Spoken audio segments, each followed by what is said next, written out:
পৃথিবীর সবচেয়ে রহস্যময় স্থানগুলোর মধ্যে গভীর সমুদ্র অন্যতম। সেখানে এমন অনেক ঘটনা ঘটে যা মানুষের চোখের আড়ালেই থেকে যায় হাজার হাজার বছর ধরে। তেমনি এক বিস্ময়কর ঘটনার সন্ধান পেয়েছেন বিজ্ঞানীরা সমুদ্রের তলদেশে তিমির এক বিশাল সমাধিক্ষেত্র। দীর্ঘদিন ধরে গবেষকরা লক্ষ্য করেছেন মৃত্যুর পর অসংখ্য তিমির দেহ সমুদ্রের গভীরে জমা হতে থাকে। সম্প্রতি ভারত মহাসাগরের প্রায় ৭,০০০ মিটার গভীরে এমন এক অঞ্চল আবিষ্কৃত হয়েছে যেখানে শত শত তিমির কঙ্কাল ছড়িয়ে রয়েছে। গবেষকদের ধারণা, এই এলাকায় ১ কোটিরও বেশি তিমির মৃতদেহের অবশিষ্টাংশ থাকতে পারে। প্রায় ১,২০০ কিলোমিটার বিস্তৃত এই অঞ্চল পৃথিবীর অন্যতম বৃহৎ তিমি সমাধিক্ষেত্র হিসেবে বিবেচিত হচ্ছে। চীনের একদল বিজ্ঞানী বিশেষ ডুবোযানের সাহায্যে অস্ট্রেলিয়ার পশ্চিম উপকূল সংলগ্ন গভীর সমুদ্রে অনুসন্ধান চালিয়ে এই অসাধারণ আবিষ্কার করেন।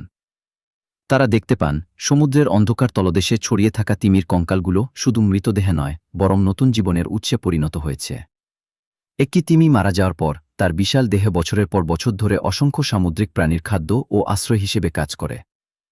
জেলিফিশ, কাঁকড়া, শামুক এবং বিভিন্ন প্রজাতির কৃমি এই মৃতদেহের ওপর নির্ভর করে বেঁচে থাকে। এমনকি বিজ্ঞানীরা এমন কিছু অজানা প্রাণীর সন্ধানও পেয়েছেন যাদের সম্পর্কে আগে কোনো তথ্য জানা ছিল না।